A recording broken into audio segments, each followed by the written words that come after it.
Alléluia, Alléluia. Heureux ceux qui sont persécutés pour la justice, car le royaume des cieux est à eux. Alléluia. Le Seigneur soit avec vous.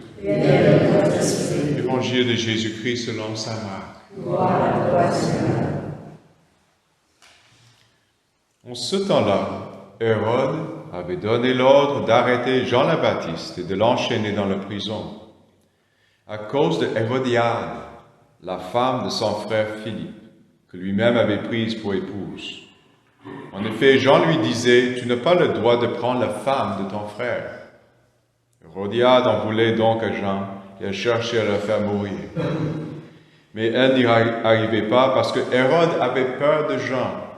Il savait que c'était un homme juste et saint, et il le protégeait. Quand il l'avait entendu, il était très embarrassé, cependant il écoutait avec plaisir.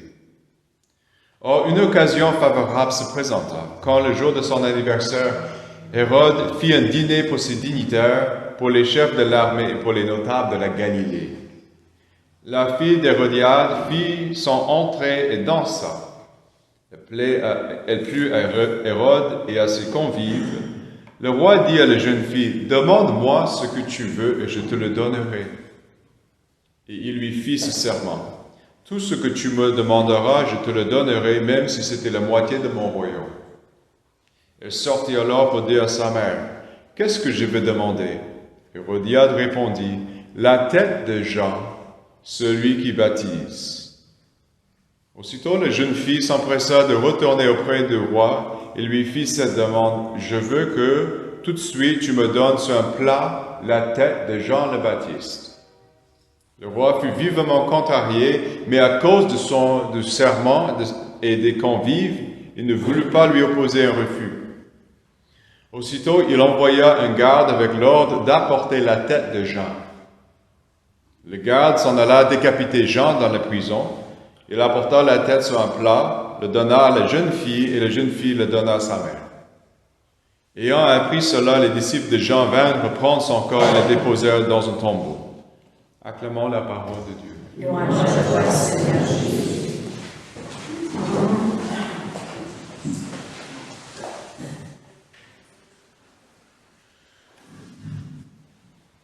Alors, je ne sais pas si vous avez lu ce passage depuis un certain temps, mais on va faire une courte réflexion sur la sévérité de cette situation.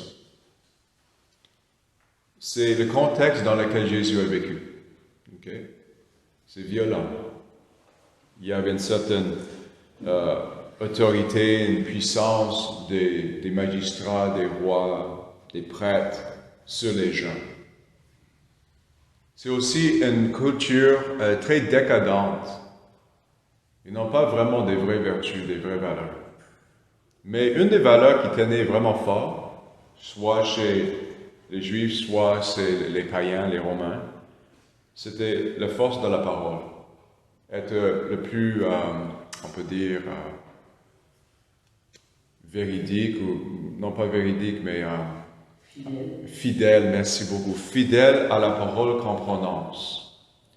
Donc, il y avait un respect de Hérode pour Jean le Baptiste, mais c'est un respect non pas entre des égales, c'était un respect comme un homme puissant qui aime pour un animal qui l'amuse.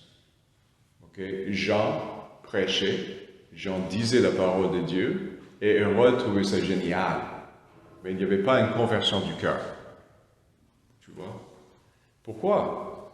Parce que ses intérêts étaient ailleurs. Il a voulu être une débauche avec la femme à son frère, son demi-frère, pour être précis, je pense. Et quand le jeune adolescent entrait, on voit aussi que les hommes, les généraux, les magistrats et Hérode, ils sont très contents. Parce que ce sont des hommes impudiques. Mais il avait promis de donner une moitié, même de son royaume à la fille, pour le grandeur de sa danse. On voit à quel point il est impudique. s'il est capable de payer un prix aussi cher parce que le jeune adolescent l'a bien amusé. Et puis elle demande par sa mère de donner la tête de Jean. Quelle cruauté! Cruauté extrême. Hein? La vengeance de la femme qui était insultée publiquement par cet homme. Elle sait ce qu'elle fait. Tout le monde le sait. Mais parce que ce sont des hommes de puissance, des personnes de position, de richesse, on les flatte, on les flatte, on les flatte. Mais Jean le Baptiste n'est pas une flatteur. Il veut juste dire la parole qui vient à l'inspiration de Dieu pour dénoncer le mal. Tu ne peux pas faire ça. OK? Et puis ça a pris, ça lui a coûté sa vie. Il était décapité. Nous devons aussi considérer notre propre société, qui est aussi une société encore touchée profondément par les valeurs chrétiennes. Je vois la valeur chrétienne encore dans la société ici, au Québec, partout au Québec, surtout à l'intérieur de la famille. Mais néanmoins, il y a une décadence. Il y a toujours un courant de décadence parce que c'est la faiblesse humaine. Mais plus qu'on laisse la décadence prendre le dessus, plus qu'on va avoir des situations où les hommes vont aller vers leurs impulsions plus charnelles. Okay? Qui restreint les impulsions animales de l'homme? Une bonne femme. Une bonne femme. Mais la bonne femme doit être vraiment solide. Je vous ai raconté un peu la force de mon père hier. Un homme colérique, qui faisait aussi lui-même le combat. Il faisait la bagarre. C'est triste à dire, mais j'ai dû restreindre mon père deux fois dans ma vie. Et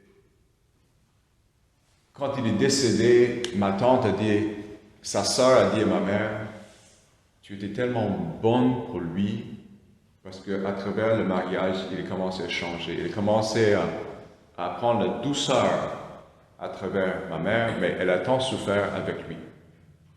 Parce que c'est un homme arrogant, comme tous les hommes, orgueilleux, comme tous les hommes, qui voulaient toujours avoir raison et contrôler leur maison, traiter leur femme comme une serviteur, une serveuse. Mais néanmoins, ce n'était pas aussi sévère que ça. Ce n'était pas juste des longues années de douleur, de toutes sortes de choses. Il y avait un amour, mais c'est un amour très imparfait parce que quand on ne veut pas laisser entrer l'amour de Dieu et la grâce de Dieu, on devient des bêtes. Donc, j'ai vu mon père parfois comme une bête, quand il était enragé. Et c'est pourquoi nous avons tous besoin de reconnaître la bête en nous, l'animal qui doit être guidé, entraîné, converti, transformé, comme Jean le Baptiste et comme les autres disciples. Dans la première lecture de Jérémie, on voit le rôle d'un prophète. Le prophète, c'est celui qui parle, qui parle du point de vue de Dieu, de la part de Dieu. Ce n'est pas forcément qu'il va parler de l'avenir. On pense qu'un prophète va toujours dire quelque chose sur l'avenir, mais ce n'est pas ça. Il va juste répéter la beauté de la loi. Et la loi, c'est la vérité. Okay. La vérité a une force de loi, a une force à l'intérieur pour nous montrer la réalité telle qu'elle est.